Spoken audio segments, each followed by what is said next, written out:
Hello, my name is Mike Fenning, and welcome to Aliens Among Us. I'm a human being, of course, everybody knows me, but today we have a special guest, Dennis. Dennis is an alien, and he's actually brought us proof today. He shed his head not too long ago, and Dennis, can you explain to me how you shed your skin like this? Well, it's a very difficult process. It takes me about an hour. I have to actually contact headquarters to get this approval to shed my head.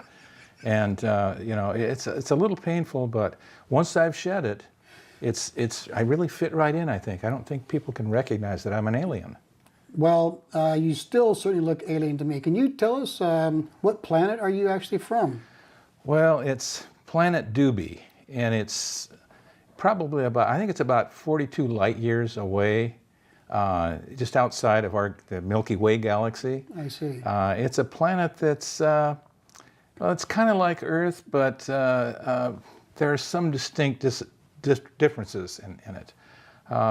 One is that the atmosphere is totally polluted. We have to walk around with oxygen, supplemental air so that we can breathe. Mm-hmm. And one of the other ones is that totally ultraviolet radiation comes in, just massive amounts, so that we have to wear special suits to protect ourselves from our sun.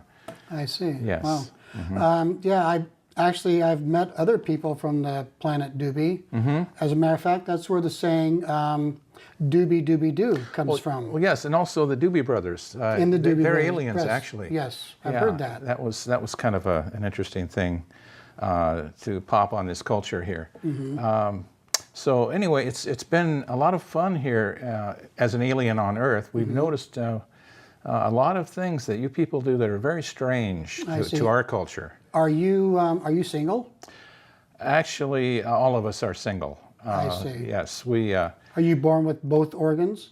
Well, both organs? Yes. Well, you're talking about reproductive organs. Okay. Yes, we're asexual. I see. So you actually don't need a mate. No.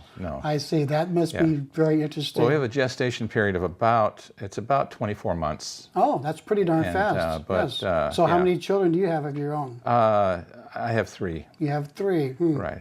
I think if I was an alien at your planet, I'd probably have about 50 by now. Well, you know, there's a heavy tax that we have on our kids. I mean, when you have kids, you have to pay more tax because they take more resources. You have taxes. So it tends to limit the number of offspring that you produce. I see. So basically, not every Doobie Doo. Right. So yes. Yeah. Well. Yeah. Right. And you could be in a situation where you have a Scooby Doo, and that really. It's tough because you're confined until you can.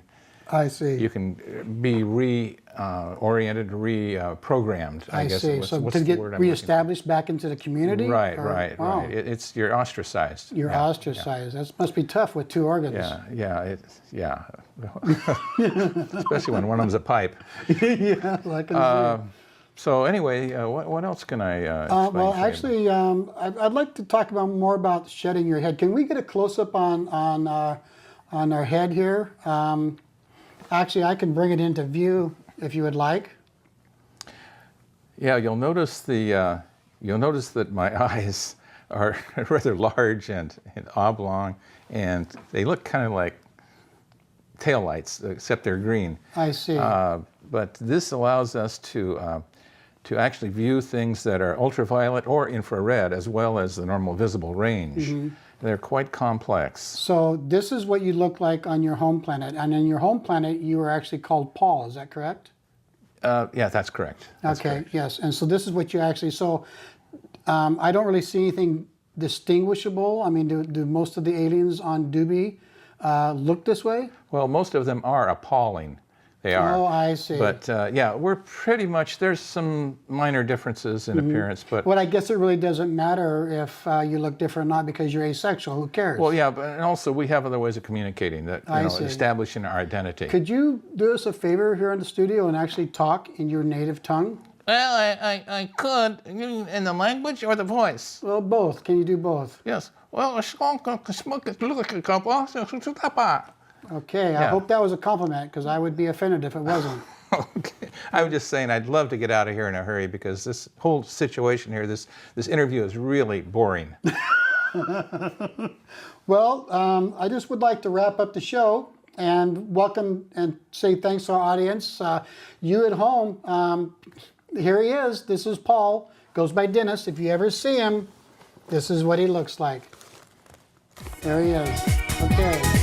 Thank you, Paul. Thank you, ladies and gentlemen.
I can't wait.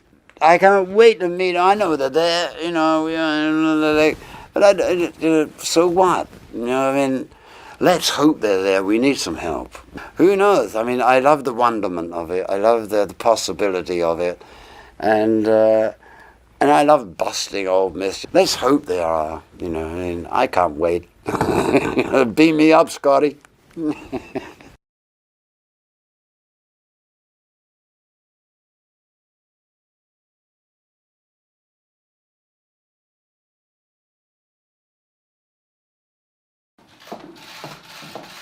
The Commission's package on migration and asylum, which we present today, offers a fresh start.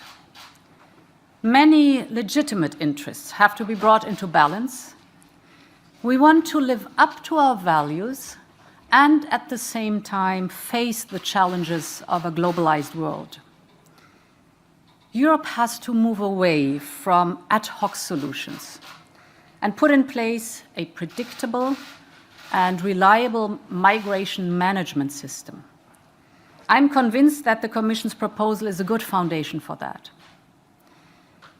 This package reflects a fair and reasonable balance between responsibility and solidarity among member states. We all share the benefits. We all share the burden.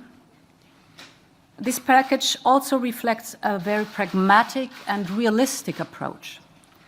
We know that we have to build trust among member states and citizens' confidence that we can manage this as a union. The package reflects the complexity of the issue as it brings together all aspects of migration, border management and screening, asylum and integration, return and relations with external partners.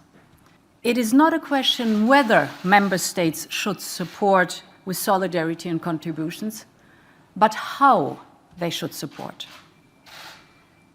Moria is a stark reminder.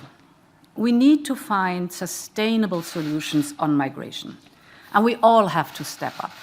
The European Union has already proven in other areas that it can take extraordinary steps to reconcile diverging perspectives. We have created a complex internal market, a common currency, and an unprecedented recovery plan to rebuild our economies. It is now time to rise to the challenge to manage migration jointly, with the right balance between solidarity and responsibility.